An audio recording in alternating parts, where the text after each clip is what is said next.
Hello guys, welcome back to to study. और आज की क्लास में हम करने वाले हैं एयरफोर्स ग्रुप वाई के रेगा का मॉक टेस्ट नंबर 4। ठीक है, मॉक टेस्ट नंबर 3 हमने किया था और 3 में मैंने एक क्वेश्चन पूछा था। मैं हर बार आपसे कुछ ना कुछ क्वेश्चन पूछता हूँ और मैंने बोला था जितने कैंडिडेट सही आंसर बताएंगे उन सब का जो है मैं नाम नेक्स्ट वीडियो में लेने वाला हूँ। ठीक है, तो सबसे पहले उसमें कुछ ट्रायंगल था और ट्रायंगल आप जाके देखना मॉक टेस्ट नंबर 3 में वो क्वेश्चन क्या था जिसका राइट आंसर था 12। ठीक है, मैंने एक पूछा था उस ट्रायंगल के अंदर एक ट्रैक फिगर था, उसके अंदर पूछा गया था कि कितने त्रिभुज हैं, कितने ट्रायंगल है। ठीक है, तो उसके अंदर टोटल 12 ट्रायंगल्स थे। तो मॉक टेस्ट नंबर 3 में जाओ और अच्छी तरीके से देखो और जितने कैंडिडेट्स ने सही आंसर दिया उसमें से कुछ कैंडिडेट्स का मैं पहले नाम लेना चाहूँगा बिकॉज उन्होंने इतना मेहनत किया। और नेक्स्ट वीडियो में इसमें भी कुछ क्वेश्चन पूछूंगा और उनका नाम जो है मैं नेक्स्ट वीडियो में लूँगा। तो अगर आप भी चाहते हैं कि आपका नाम जो है नेक्स्ट वीडियो में लिया जाए तो आप जो भी क्वेश्चन पूछूंगा, जितने क्वेश्चन पूछूंगा, आप उसके आंसर अगर सही करते हो तो आपके भी नेम और आप किस स्टेट से हो ये कमेंट करना और आंसर राइट किया वो कमेंट करना। मैं नेक्स्ट वीडियो में जरूर आपका नाम लूँगा। तो यहाँ पे गाइस कुछ स्टूडेंट्स हैं, नाम सुन लो। जय खंडाल है।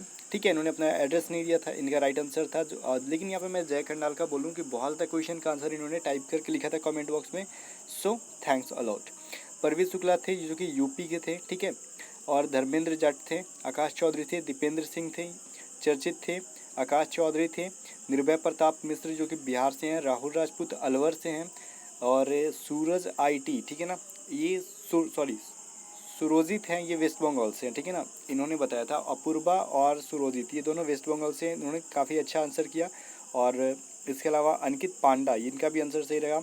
रुकुम सिंह जो कि न्यू दिल्ली से हैं, कृष्णा एक कृष्णा कुमार जो है बिहार से और एक कृष्णा सिंह है। ठीक है, ठीक है, कृष्णा सिंह ने एड्रेस नहीं दिया बट कमेंट उन्होंने सही किया था। ठीक है, राहुल कुमार बिहार से हैं, मधुबनी से। और सागर कुमार है एक इंडियन सोल्जर, इनका भी आंसर राइट था।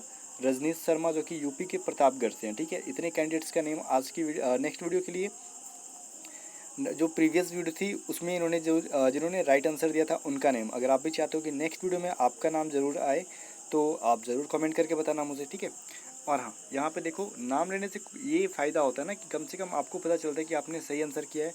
तो ये एक तरीके से आपका अवार्ड हो गया, ऑनलाइन अवार्ड हो गया। ठीक है, मतलब प्राइज़ हो गया। जैसे कि हम एग्ज़ाम में एग्ज़ाम पास कर दे तो प्राइज़ मिलता है। सो इसको प्राइज़ समझ के एक्सेप्ट करो और नेक्स्ट मॉक टेस्ट के लिए थोड़ा सा मेहनत करो। ठीक है ना, अभी देखो आज क्या है। लावनी लोक नृत्य भारत के किस राज्य से संबंधित है। लावनी एक डांस है। ठीक है, पूछा जा रहा है कि भारत के किस स्टेट से है। सो माइंड लगाओ, ये महाराष्ट्र से है। ठीक है, ये किस स्टेट से, महाराष्ट्र से। अब जीके है उस पर ज़्यादा हम डिस्कस नहीं करेंगे और खास करके ये तो हमारा कल्चर है। महात्मा गांधी ने पहली बार भारत में अपना राजनीतिक गतिविधियों को शुरू किया था, इसमें से कौन सा आंसर होगा आपको चूज़ करना। तो इसका मतलब क्या हुआ, चारों ऑप्शन है, पूछा जा रहा है कि चारों ऑप्शन में से सबसे पहले गांधी जी ने किसे स्टार्ट किया था। जैसे दांडी को कब किया था, खेड़ा को कब किया था, साबरमती मतलब साबरमती आश्रम था वो कब बनाया गया था। तो यहाँ पे हम एक एक करके लिख देता हूँ मैं, आप लिख लेना कॉपी पे। दांडी जो था ये 1930 में था, आपको याद होगा। ठीक है, खेड़ा आंदोलन कब हुआ था भाई, ये 1918 में हुआ था। ठीक है, साबरमती आश्रम का निर्माण कब हुआ था, 1917 में। और हमारा लास्ट है क्या, चंपारण सत्याग्रह जो हुआ था 1960 में हुआ था। तो सबसे पहले कौन हुआ था, 1960 वाला ना। तो ऑप्शन नंबर डी जो है राइट आंसर होगा बिकॉज गांधी जी ने इसे सबसे पहले स्टार्ट किया था। ठीक है, चलो इन सबको लिख लेना कब कौन सा काम हुआ था गांधी जी के द्वारा। PSW का अर्थ क्या है, ये कंप्यूटर से रिलेटेड एक क्वेश्चन पूछता ही है ना, प्रोग्राम स्टेटस वर्ड। ठीक है, ऑप्शन नंबर ए जो है इसका फुल फॉर्म है PSW, लिख लेना है इसको। या फिर मैं मॉक टेस्ट की आपको PDF जो है कल मॉर्निंग में टेलीग्राम चैनल पे दे दूंगा। टेलीग्राम चैनल ज्वाइन नहीं किया तो ज्वाइन कर लेना, लिंक डिस्क्रिप्शन में है उसका। बोल रहा था हाईएस्ट प्रायद्वीपीय भारत में सबसे ऊंची पर्वत चोटी कौन सी है, हाईएस्ट माउंटेन पीक इन, आपको समझ में आ रहा है, पेनिसुलर इंडिया इज़। तो इसमें से मैं पूछ रहा हूँ प्रायद्वीपीय भारत में, देखो यहाँ पे ये सिर्फ नहीं पूछा गया कि भारत की सबसे ऊंची पर्वत चोटी कौन सी है। अगर ये मैं पूछता है कि भारत की सबसे ऊंची पर्वत चोटी कौन सी है तो आप उसका आंसर क्या करते, कमेंट करके बताना। ठीक है, फिलहाल ये प्रायद्वीपीय का पूछा गया तो ये कौन सा है, अन्नामुडी है। ठीक है, अन्नामुडी का नाम आपने सुना होगा। अच्छा, अन्नामुडी के बारे में अगर मैं कुछ और बोलूँ तो ये अन्नामलाई की पहाड़ियों में। अब अन्नामलाई की पहाड़ी कहाँ पे है भाई, केरल में है। और अन्नामुडी की हाइट कभी कभार एग्जाम में पूछ ले, खैर एयरफोर्स में नहीं पूछेगा, इसके अलावा कोई और एग्जाम देते हो SSC वगैरह का तो लिख लेना 2695 मीटर है। ठीक है, अन्नामुडी की हाइट। ठीक है ना, ये कहाँ पे है, अन्नामलाई की पहाड़ियों में। और अन्नामलाई की पहाड़ियाँ कहाँ पे है, केरल में है। पुदुचेरी संघ, मैंने एक क्वेश्चन आपसे ऑलरेडी पूछ रखा है। ठीक है, क्या क्वेश्चन पूछा है इसमें मैं देख लूँ एक बार। मैंने आपसे क्वेश्चन क्या पूछा था अभी, हाँ, भारत की सबसे ऊंची पर्वत चोटी कौन सी है? ये क्वेश्चन कमेंट करना। और नेक्स्ट क्वेश्चन इसमें आने वाला है, पुदुचेरी संघ राज्य क्षेत्र के साथ एक सीमा नहीं बनाता। तो ये पूछ रहा हूँ ना कि ये पूछ रहा है कि पुदुचेरी जो है भारत के किस स्टेट से सटा हुआ नहीं है। जैसे मैं बोलूँ कि बिहार से सटा हुआ कौन कौन सा है, यूपी है, वेस्ट बंगाल है, झारखंड है, ये सब चीज़ जो है स्टेट जो है सटे हुए हैं, छटे नहीं है सटे हुए हैं मतलब। वैसे ही पुदुचेरी से कौन कौन सा जो है बाउंड्री अपना शेयर करता है। तो देखो यहाँ पे कर्नाटका जो है सॉरी नहीं करता है यहाँ पे, तो कर्नाटका नहीं करता है, बाकी सारी के सारी करते हैं। अब देखो ये पुदुचेरी जो है ना इसके अंदर एक यूनियन टेरेटरी है, ठीक है ना। ये क्या है भाई, आप इसे हिंदी में क्या बोलते हो, जैसे ये हाँ केंद्र शासित प्रदेश है, ठीक है ना। तो ये पुदुचेरी बहुत बहुत ज़्यादा बड़ा नहीं है, इसमें 4 डिस्ट्रिक्ट मात्र 4 डिस्ट्रिक्ट है, जिसमें से 2 डिस्ट्रिक्ट ऐसे हैं ना जो कि तमिलनाडु से घिरे हुए हैं, बाकी 2 जो है उसको केरल और आंध्र प्रदेश घेरता है। तो फिलहाल यहाँ पे कर्नाटक से कुछ भी सटा हुआ नहीं है, ठीक है ना। अब इसमें आपको आंसर ये करना है कि पुदुचेरी की कैपिटल कहाँ पे है, ठीक है। अभी देखो राष्ट्रपति द्वारा कितने सदस्य राज्यसभा के लिए नामित किए जा सकते हैं। तो टोटल कितने होते हैं, आर्ट वगैरह के लिए, हमारे साइंस के लिए, सब के लिए चुने जाते हैं ना राष्ट्रपति द्वारा। तो ये टोटल मिला के 12 सदस्यों को राष्ट्रपति क्या करते हैं, मनोनीत करते हैं। ये एग्जाम में बहुत बार पूछा गया है। अब देखो यहाँ पे क्वेश्चन नंबर 7 बहुत इंपॉर्टेंट हो सकता है आपके लिए, बिकॉज ये करंट अफेयर से रिलेटेड है। देखो मिशन सागर, ये मिशन सागर एक मिशन का नाम है, के तहत कोविड-19 संबंधित दवाइयाँ उपलब्ध कराने के लिए कौन सा भारतीय नौसेना जहाज सेशेल्स में पोर्ट विक्टोरिया पहुंचा। देखो अभी हुआ क्या था, मैं इसको बताता हूँ। कोविड-19 जैसे ही अभी स्टार्ट हुआ, ठीक है, अभी यहाँ पे पता है कि सारे वर्ल्ड का कंडीशन ख़राब चल रहा था, और इसी में एक पड़ता है कि हमारा हिंद महासागर। तो हिंद महासागर के अंदर जितने भी ये थे द्वीप थे, ठीक है ना, द्वीप का नाम आपने सुना होगा, आइसलैंड थे, द्वीप थे। उस द्वीप पे रहने वाले लोग काफ़ी परेशानी हो रही थी। तो इंडिया ने सोचा कि चलो एक एक करके क्या करते हैं भाई, सबकी हेल्प करते हैं, और एक मिशन स्टार्ट किया गया, मिशन सागर, ठीक है ना। इसमें हुआ क्या, अब सागर जब आ गया तो जाहिर सी बात थी वहाँ नेवी काम कर रही होगी। तो इंडियन एक क्या थी भाई, शिप थी, जहाज़ थी, ठीक है ना। तो ये जो जहाज़ कौन सी थी इसमें से, जो कि मिशन सागर के अंतर्गत काम कर रही थी और कोविड-19 के लिए वहाँ पे दवाइयाँ भेज रही थी उस जहाज़ के तहत। तो यहाँ पे सिर्फ एक पूछा गया है, कौन से भाई पोर्ट के बारे में पूछा गया है, पोर्ट विक्टोरिया। ये कहाँ पे है, तो सेशेल्स में है। तो इसमें से मिशन सागर के तहत कौन सा शिप पोर्ट विक्टोरिया पे गया था, जो कि पोर्ट विक्टोरिया सेशेल्स में है। तो ये केसरी, ये जो शिप का नाम है, इंडियन नेवी के जहाज़ का नाम है केसरी। यही कहाँ गया था भाई, पोर्ट विक्टोरिया पे गया था, और पोर्ट विक्टोरिया पूछा जाएगा कहाँ पे, तो सेशेल्स में है, ठीक है। आपको समझ में आ गया होगा कि मिशन सागर क्या है। मैंने अभी जस्ट बताया, कोविड-19 के लिए हिंद महासागर में जितने द्वीप थे उन सबको सपोर्ट कर रहे थे हम लोग, दवाई दे रहे थे। कोविड-19 के लिए हम लोग मेडिसिन पहुँचा रहे थे। अब ये पूछा जा रहा है 1 3 5 7 9 11 इन 25 संख्याओं का औसत क्या होगा। अभी ये नहीं बोल रहा है कि 11 करते करते ना 25 तक जाओ, ऐसा कुछ नहीं बोला है। बोल रहा है कि टोटल अगर इस सीरीज़ से हम बढ़ते जाएं इस फॉर्मूले से, तो उतना में वहीं पे जाके रुकना है जब ये 25 तक काउंटिंग हो जाएगी। जैसे 11 के बाद 13 आएगा, तो ऐसा नहीं कि मैं 25 नंबर पे जाके रुकना है, ठीक है, नहीं, तब तक बढ़ना है जब तक ये टोटल मिला के 25 हो जाते हैं, ठीक है ना। जैसे अभी इसमें कितना है, 1 2 3 4 5 6 दिख रहे हैं, लेकिन हम स्टॉप तब करेंगे, यहाँ पर डॉटेड है, यहाँ पे आगे बढ़ते जाएंगे जब तक ये टोटल काउंटिंग के नंबर 25 नहीं हो जाते हैं। जब 25 तक हम लिख देंगे, मतलब गैप कर करके इवन नंबर को छोड़ छोड़ के शुरू से, ठीक है ना, तो वहाँ पे क्या काउंट करेंगे भाई, तो उसका फिर हमें एवरेज निकालना है। तो एवरेज मतलब औसत, तो औसत कैसे निकालेंगे, देखो जब भी ऑड नंबर का निकालना होगा, ठीक है ना, मतलब विषम संख्या का, और वो शुरू से स्टार्ट हो, 1 से स्टार्ट हो, तब इसके लिए वैल्यू अगर एक्स का अगर मान लो निकालना हो, तो इसका एक्स का वैल्यू 1 हो जाएगा। मान लो 25 संख्याओं का निकालना, तो इसका आंसर 25 ही हो जाएगा। जैसे देखो मैं एग्जांपल बताता हूँ, 1 3 5, ये कितने हैं, 3 है। अगर इन तीनों का एवरेज औसत निकालेंगे तो क्या होगा, एवरेज ही होता है इंग्लिश उसका। तो क्या होगा भाई, तीनों को जोड़ के 3 से डिवाइड करेंगे, बिकॉज ये 3 है इसलिए 3 से डिवाइड करेंगे, तो क्या होगा, 5 3 8 और 1 9, तो 9/3 क्या होता है, 3 होता है। तो खैर उनका एवरेज 3 आ गया ना।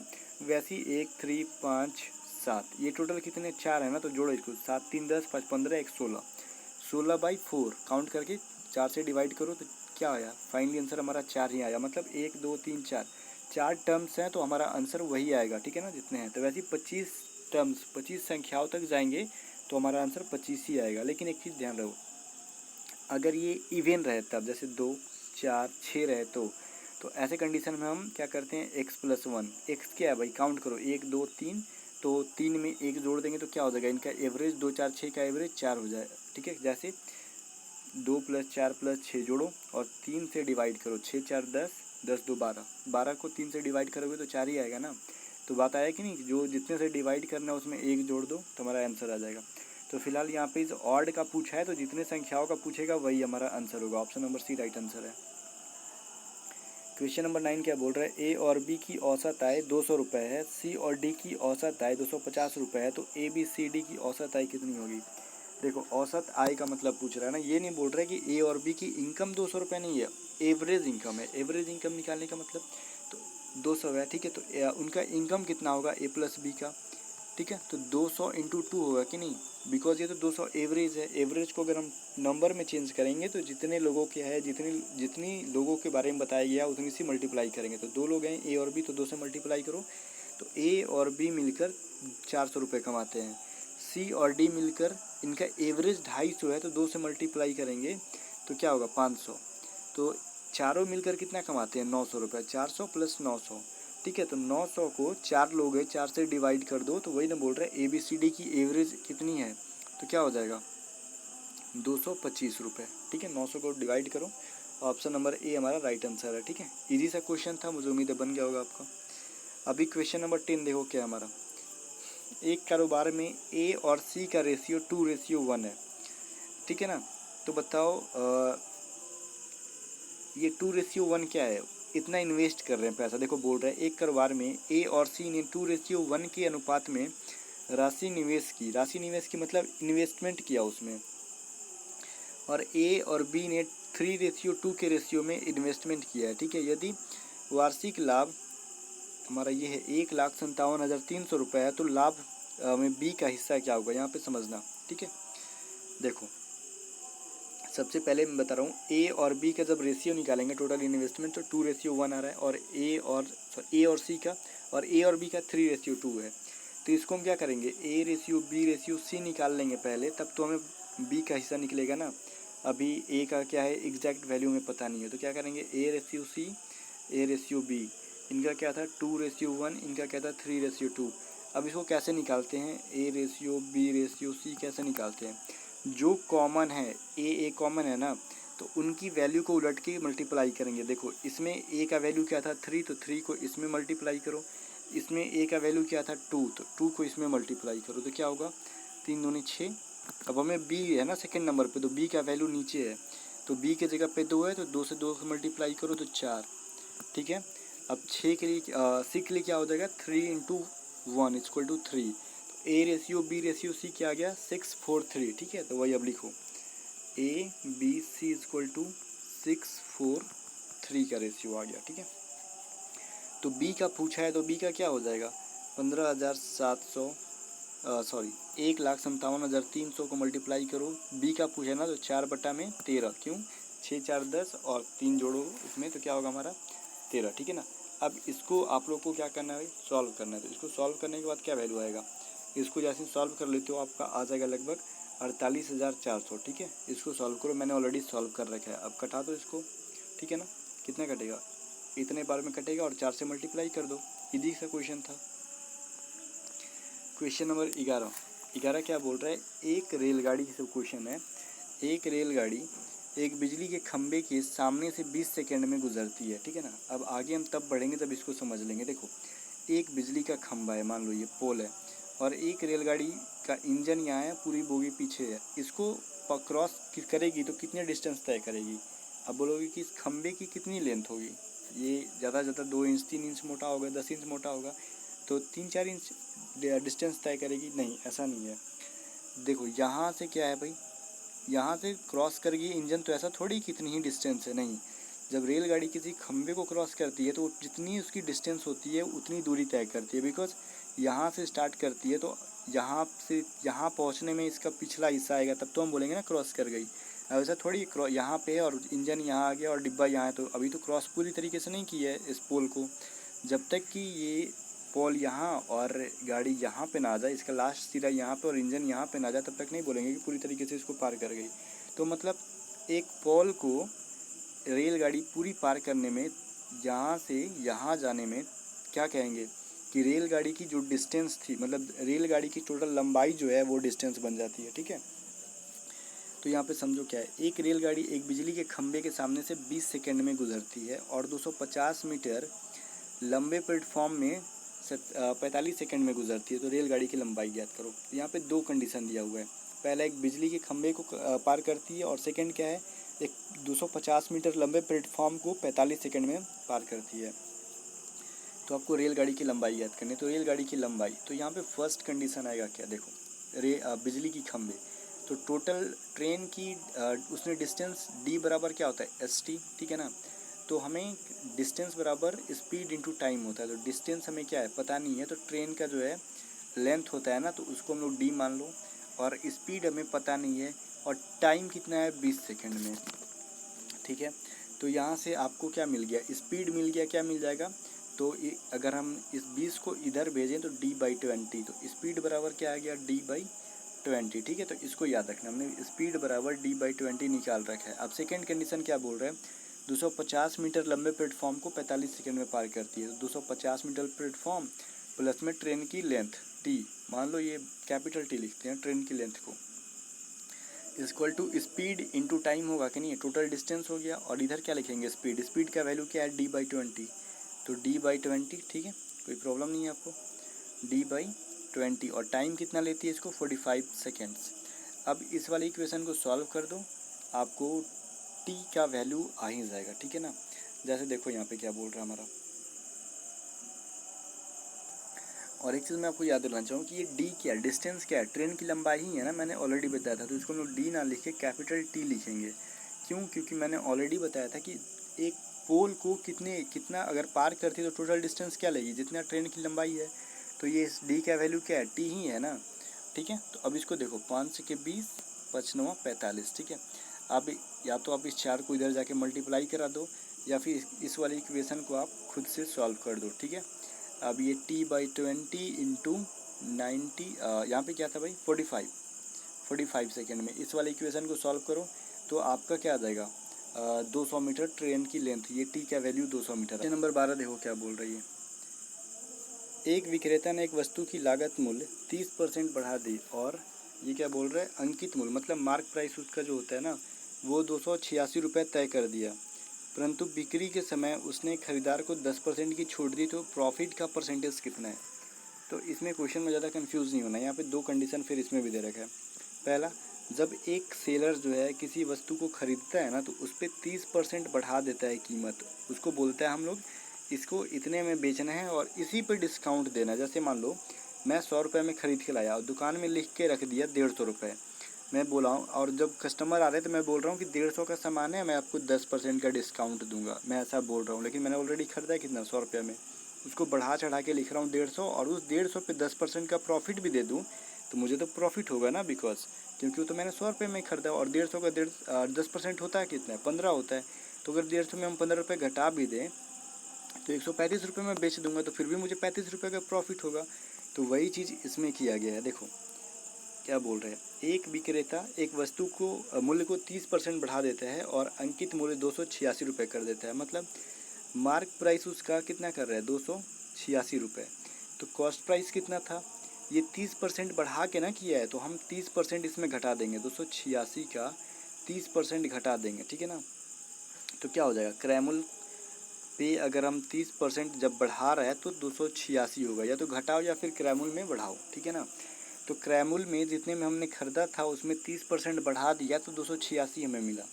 तो इसको सॉल्व कर दो तो आपको उसने कितना में ख़रीदा था उसका क्रय मूल्य या फिर कॉस्ट प्राइस क्या था, सीपी क्या था, आपको मिल जाएगा। ठीक है, 0 0 कट गया तो ये 22 बार में कटा, और ये 10 इधर जाएगा, तो सीपी हमारा 220 रुपये मिल गया। तो मतलब उस दुकानदार ने 220 रुपये में ख़रीदा था, उसे 30% बढ़ा के 286 रुपये कर दिया। ठीक है, अब क्या कर रहा है वो, बेचने के टाइम पे क्या कर रहा है कि 10% का डिस्काउंट दे रहा है। ठीक है, चलो तो अभी तो हमें इसका क्रय मूल्य तो मिल गया, कितना था हमारा, 220 रुपये।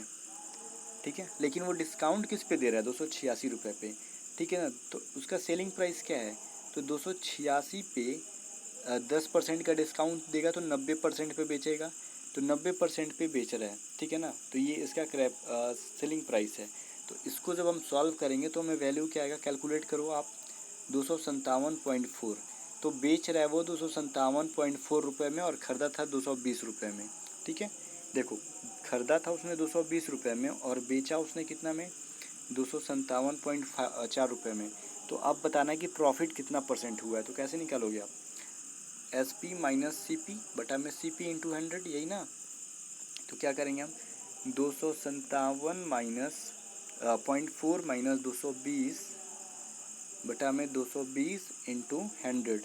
अब इसको आप सॉल्व करो, जो वैल्यू आएगा वो परसेंटेज हो जाएगा, ठीक है। तो टोटल मिला के आपको 17% होगा, ठीक है। तो ऑप्शन नंबर ए। अब इस इक्वेशन को आप सॉल्व कर दोगे तो आपका 17% आंसर आ जाएगा। नेक्स्ट क्वेश्चन क्या बोल रहा है, एक ऐसे वृत्त का क्षेत्रफल क्या होगा, एरिया क्या होगा एक सर्कल का, जिसकी त्रिज्या 4 वर्ग इकाई क्षेत्रफल वाले वर्ग का विकर्ण है।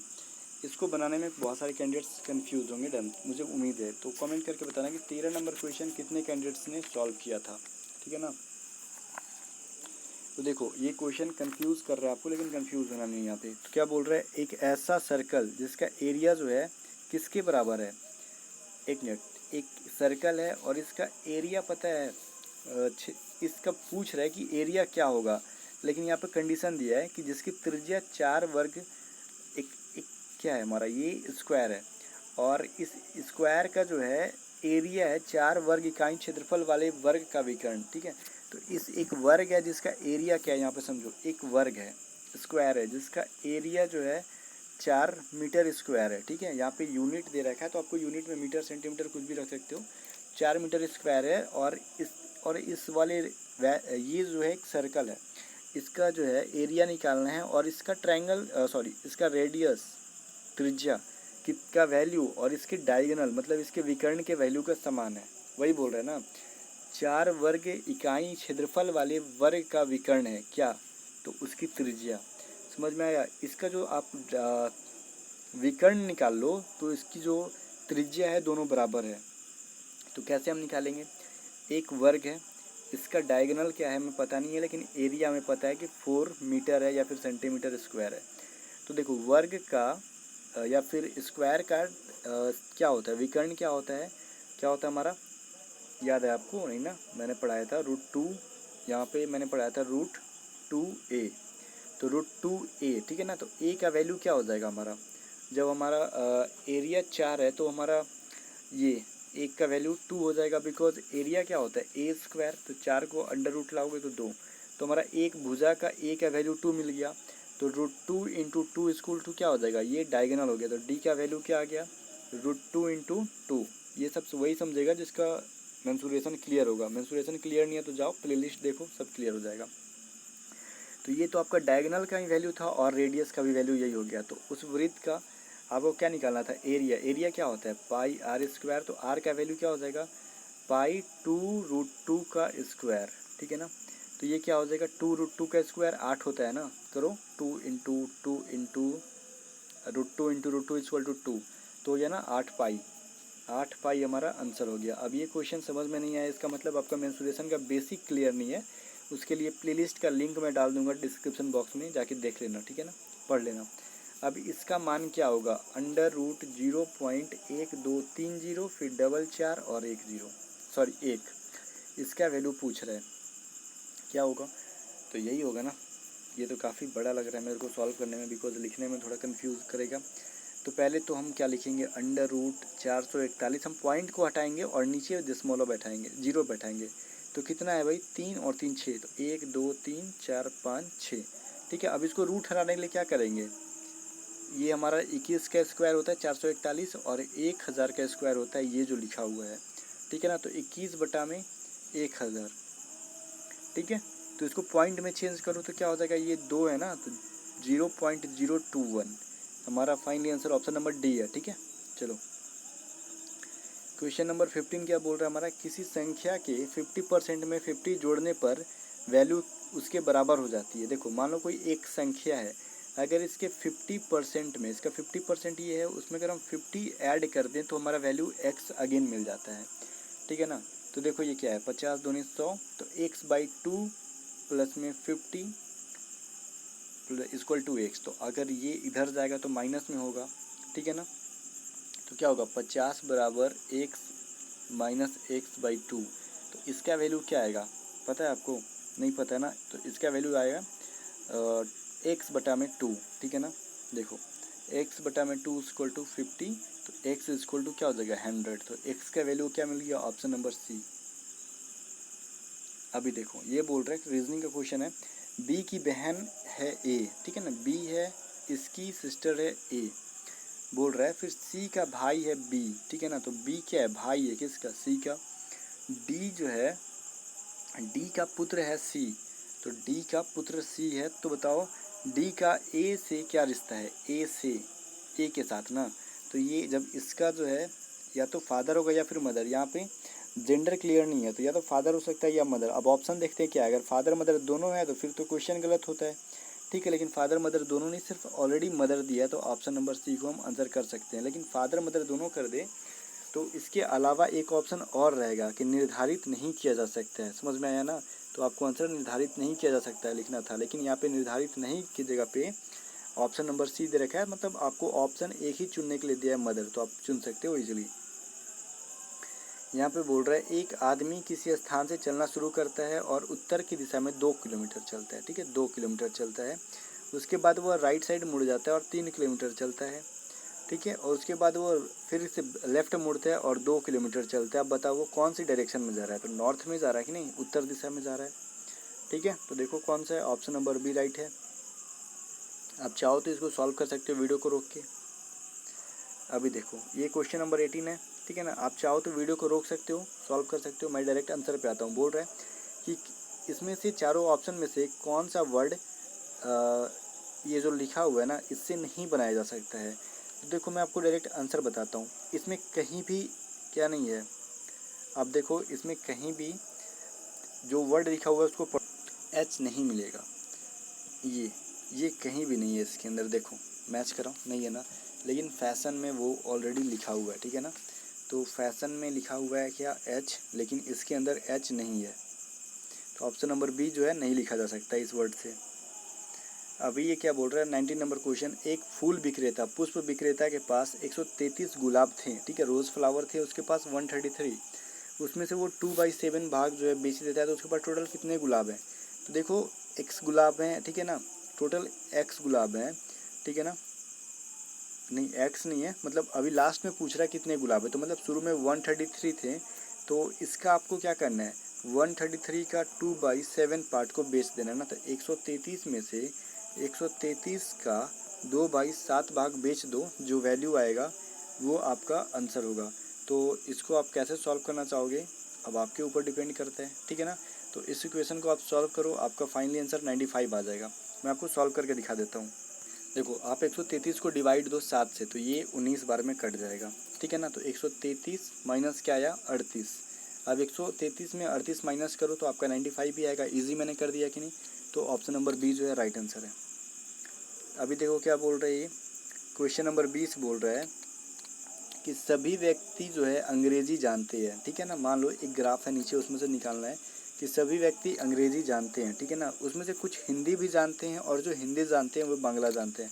इसमें भी कुछ कैंडिडेट्स आंसर गलत देंगे, लेकिन ये क्वेश्चन आपके लिए, ठीक है ना। इसका आंसर मैं नहीं बताऊँगा, नेक्स्ट वीडियो में बताऊँगा क्या होगा, बट ये आप सॉल्व करोगे क्वेश्चन नंबर 20 को, ठीक है। कि सभी व्यक्ति अंग्रेजी जानते हैं, उसमें से कुछ हिंदी जानते हैं और जो हिंदी जानते हैं वो बांग्ला भी जानते हैं। तो ABCD में से कौन सा आंसर होगा, ठीक है। अपना नाम, स्टेट और आंसर, क्वेश्चन नंबर 20 का आंसर क्या होगा वो कमेंट करके बताना है। जो कमेंट करके सही बताएगा नेक्स्ट वीडियो में उसका नाम लिया जाएगा। अभी देखो क्या बोल रहा है, यहाँ पर डायरेक्ट आओ। अगर हम 234 को 432 लिख सकते हैं, इसको इतना, तो इसको क्या लिखेंगे। आप वीडियो को रोक के देखो, मैं डायरेक्ट आंसर पे आता हूँ। 234 का जस्ट उल्टा करो, 4 पहले आ जाएगा, 3 बीच में 2, जस्ट इसको उलट दिया गया है। 567 को उलट दो तो 765, वैसे ही हम इसको भी उलट देंगे। 257 को 752 आ जाएगा। 752 ऑप्शन नंबर ए में है। क्वेश्चन नंबर 22 क्या कह रहा है, 127 है, 131 है, 139 है, यहाँ पे वाट क्या है, ठीक है ना। अभी देखो 151 है, अब आगे बढ़ते जाएगा तो इजी सा कंसेप्ट है। अब वीडियो को रोक के सॉल्व करो, मैं बताता हूँ। 127 में हमने +4 किया था तो हमारा 131 आया। फिर हमने 131 में +8 किया तो हमें 139 मिला, ठीक है। फिर आप अगर +4 कर देते हो ना तो आपको क्या मिलेगा, एक सीरीज चल रहा है, पहले 4 जोड़ना है, फिर 8 जोड़ना है, फिर 4, फिर 8, फिर 4, फिर 8, ठीक है। तो इस बार आपको क्या करना है, 139 में आपको 4 ऐड करना है, ठीक है। बिकॉज इसके पहले वाले में आपने ऑलरेडी इसमें 8 ऐड किया था, तो इसमें 4 ऐड करो तो क्या आएगा 143, ठीक है ना। तो 143 आया। अब इसको हम चेक कर लेते हैं। यहाँ पे अगर हम 143 लिख दें तो इस बार 8 जोड़ने पे हमारा 151 वैल्यू आ रहा है कि नहीं, ऑब्वियसली आ रहा है 151, ठीक है। तो क्या करना है, पहले 4, फिर 8, फिर 4, फिर 8, यही सीरीज चलते जाएगा। तो 4 जोड़ देंगे, सॉरी हाँ 4 जोड़ देंगे तो 143 आ जाएगा आपका। अभी देखो ये क्वेश्चन बहुत ही दिख रहा होगा आपको ठीक ठाक, मुझे उम्मीद है। जब दिया है √AFI=13 तो √DDA का वैल्यू क्या होगा। तो ये क्या होता है, √A का वैल्यू 1 है, F का वैल्यू 6 है, I का वैल्यू क्या है 9 है, ठीक है ना, यही है ना। अब इसको जोड़ो, अब ये क्या है, इसको जोड़ोगे तो 16 वैल्यू आएगा, ठीक है ना। अब रूट में से बाहर निकालेंगे तो वैल्यू क्या देगा 4, √16। जैसे हम 16 आ रहा है कि नहीं, ये 13 हमारा, मान लो √AFI को जब हम जोड़ते हैं तो वैल्यू आ रहा है। और जब 16 को रूट से बाहर निकालेंगे तो 4, और 13 में 1 + 3 करोगे तो वैल्यू क्या आएगा 4, ठीक है ना। वैसे ही इसको करो DDA, तो मतलब D 4 नंबर पे आता है, 4 नंबर पे और 1, तो 4 4 8 और 1 9, √9 जब बाहर निकलेगा तो क्या आएगा 3, ठीक है ना। तो इसमें से किस दो को जोड़ोगे तो इसका वैल्यू 3 आएगा। तो 2 1 को जोड़ दो तो उसका वैल्यू 3 आ जाएगा, ठीक है। नेक्स्ट क्वेश्चन देखते हैं क्या हमारा। क्वेश्चन नंबर 24 बोल रहा है फ्रेंच को जब हम फ्रांस से रिलेशन करते हैं तो डच का क्या होगा। देखो फ्रांस में जो लैंग्वेज बोली जाती है उसको फ्रेंच कहते हैं, और डच कहाँ बोली जाती है, तो हॉलैंड में जो लैंग्वेज बोली जाती है उसको डच बोलते हैं, ठीक है ना। तो हमारा finally answer option number B हो जाएगा। क्वेश्चन नंबर 25 देखो, ठीक है ना। 25 क्या बोलते हैं, FEHG, तो ML क्या होगा। देखो यहाँ पे ये है क्या, E के बाद F, तो F के बाद आता है G के बाद S, ठीक है। तो वही L के बाद M, N के बाद क्या आता है N, और N के बाद O, ठीक है। तो ON, ऑप्शन नंबर डी में हमारा राइट आंसर है। इजी क्वेश्चन है। अब देखो क्वेश्चन नंबर 16 को आप जरा वीडियो को रोक के सॉल्व करो, मैं डायरेक्ट आंसर बताता हूँ। देखो सारे के सारे में क्या है, दो फिगर अंदर बनाए हुए हैं, 2 फिगर बाहर की ओर, ठीक है। सारे में आपको वही चीज़ देखने के लिए मिलेगा, लेकिन ऑप्शन नंबर सी में 3 फिगर अंदर की ओर है और 1 फिगर सिर्फ बाहर की ओर है। तो और डिफरेंट यही है ना, ऑप्शन नंबर सी, ठीक है। मैं डायरेक्ट आंसर पे आ रहा हूँ। क्वेश्चन नंबर 27 में देखो आप वीडियो को रोक के, क्या आपको सबसे अलग चीज़ मिल रहा है देखने के लिए, तो ऑप्शन नंबर डी में आपको कुछ अलग मिलेगा। क्यों, क्योंकि सारे में आप देखो जो अंदर पार्ट बाई पार्ट बांटा हुआ है ना, इक्वली बांटा हुआ है, बराबर बांटा गया है, ठीक है। लेकिन डी में देखो बराबर नहीं है, ये दोनों पार्ट बराबर है और ये वाला पार्ट छोटा छोटा है, ठीक है ना। दिख रहा है कि नहीं, ये वाला बड़ा है कंपेयर टू इन दोनों सामने वाले के। तो ऑप्शन नंबर डी डिफरेंट है। क्वेश्चन नंबर 28 में आप वीडियो को रोक के ज़रा देखो किसमें से क्या अलग होगा, कौन सा ऑप्शन। मैं डायरेक्ट आंसर बताता हूँ, सब में काउंट करो, ये कितने हैं टोटल मिला के, 1 2 3 4, ठीक है। मतलब 4 जो है बाहर से निकले हुए हैं इसमें कांटे की तरह, इसमें टोटल 6 कांटे निकले हुए हैं, इसमें टोटल 4 निकले हुए हैं, इसमें टोटल 3 3 6 2 8 कांटे निकले और इसमें 9 कांटे निकले। ये सारे के सारे सम संख्या में हैं और ये विषम में है, तो ऑड है, इसलिए ऑप्शन नंबर ए भी ऑड है। क्वेश्चन नंबर 29 क्या कह रहा है हमारा, ये फ्लैग है, ये दोनों फ्लैग क्या है अपोजिट डायरेक्शन में है। ये भी दोनों फ्लैग क्या कह रहे हैं, एक का इधर मुंह है और एक का उधर मुंह है। अब ये नहीं देखना है ये झुके हुए अलग अलग डायरेक्शन, नहीं, इसका मुंह किधर है, वेस्ट में है तो इसका ईस्ट में है, इसका भी देखो नॉर्थ में है तो इसका मुंह साउथ में है। अब यहाँ पे देखो इसका नॉर्थ में है, इसका साउथ में है, इसका ईस्ट में और इसका वेस्ट में है। लेकिन यहाँ पे देखो इसका भी ईस्ट में है और इसका भी ईस्ट में है, मतलब दोनों एक ही डायरेक्शन में जा रहे हैं। बात समझ में आया ना, वही चीज़ कहना चाह रहा हूँ। ऑप्शन नंबर सी जो है डिफरेंट है। क्वेश्चन नंबर 30 देखो क्या है, वीडियो को रोक के सॉल्व करो, मैं डायरेक्ट सॉल्यूशन पे आता हूँ। देखो किसी भी फिगर में इसमें से ये वाले को छोड़ के कोई भी पैरेलल नहीं है, ठीक है ना। यही एक फिगर है जिसमें समानांतर जा रहा है ये दोनों भुजा, बाकी देखो इसमें एक ऐसे है तो एक ऐसे है, दिख रहा है, ये इधर जा रहा है तो ये इधर जा रहा है, समानांतर नहीं जा रहा। समानांतर मतलब अगर यहाँ इन दोनों के डिस्टेंस नापो 3 मीटर है तो यहाँ भी 3 मीटर होगी, यहाँ भी 3 मीटर होगी। बट अगर हम इसमें नापे यहाँ तो 3 मीटर और यहाँ नाप दे तो 6-7 मीटर निकल जाएगा। बात समझ में आया ना। ये पैरेलल जा रहा है, बाकी किसी में पैरेलल नहीं जा रहा है, तो ऑप्शन नंबर बी जो है डिफरेंट है इन सब में, तो राइट आंसर बी हो जाएगा। सो गाइज मिलते हैं नेक्स्ट वीडियो के साथ, तब तक के लिए गुड नाइट। और हाँ, वीडियो थोड़ा लेट आया बिकॉज क्वेश्चन को हिंदी इंग्लिश दोनों में करना था, तो टाइपिंग करने में बहुत ज़्यादा टाइम लग गया, ठीक है। और नेक्स्ट सीरीज होगा इंग्लिश का होगा और इंग्लिश के बाद रगा का होगा। एक दिन अल्टरनेट करके मैं वीडियो दे रहा हूँ, एक दिन इंग्लिश एक दिन रगा, ठीक है।